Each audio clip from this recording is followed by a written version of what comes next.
खास टेकेट सुपरमार्टमध्ये गुढीपाडवा व ईद निमित्त विविध ऑफर्स. कपडे, सायकल, कॉस्मेटिक्स, शूज, फुटवेअरवर खास ऑफर्स. खिरीचं साहित्य खरेदीवर भरघोस सूट. गुढीपाडव्यानिमित्त सायकलवर भरघोस सूट. टेकेट सुपरमार्टमध्ये या आणि खरेदीचा आनंद घ्या.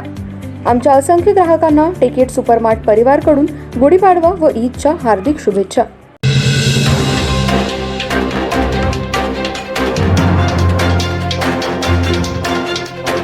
नमस्कार, मी तेजस्विनी मगदूम. एम मराठीमध्ये आपल्या सर्वांचं स्वागत आहे. पाहूया ठळक घडामोडी. कोल्हापूर जिल्हा माहेश्वरी सभा आणि कोल्हापूर जिल्हा माहेश्वरी युवा संघटनेच्या वतीने रविवारी इचलकरंजी येथे अखिल भारतीय माहेश्वरी सभेच्या मेडिकल सेलचे प्रमुख मुंबई निवासी डॉक्टर विलास लढा यांचे लाईफस्टाईल मॅनेजमेंट विषयक चर्चासत्राचं आयोजन करण्यात आलं होतं. त्याला उत्स्फूर्त प्रतिसाद लाभला.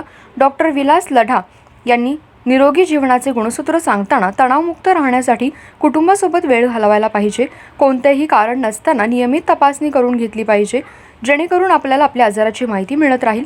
कोणालाही देशात कोणतीही वैद्यकीय मदत वा सेकंड ओपिनियन हवी असल्यास, कोणत्याही डॉक्टरची अपॉइंटमेंट हवी असल्यास मला 7738450586 या क्रमांकावर मेसेज किंवा कॉल करू शकता, असंही त्यांनी सांगितलं. पाहुण्यांची ओळख जिल्हा सभेचे अध्यक्ष नितीन धूत यांनी करून दिली. स्वागत प्रकल्प प्रमुख सत्यनारायण धूत यांनी केलं. सूत्रसंचालन जिल्हा सचिव लालचंद गट्टाणी व युवा संघटन सचिव कृष्णकांत भुतडा यांनी केलं. आभार जिल्हा युवा संघटनेचे अध्यक्ष आनंद बांगड यांनी मांडले.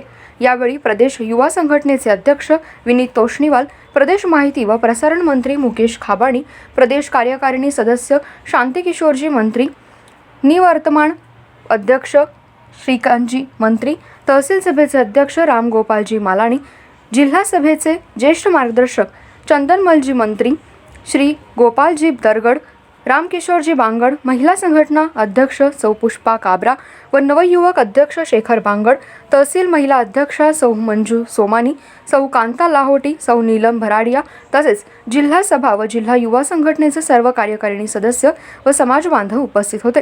कार्यक्रमासाठी सूरज दरक, बनवारीलाल झंवर, वजरंग काबरा, सुरेशचंद दरगड, अशोक मंत्री, दामोदर बाहिती, बालकिशन टुवाणी, श्रीकांत बंग, सुरेंद्र हेडा, हरीश सारडा यांनी विशेष प्रयत्न केले.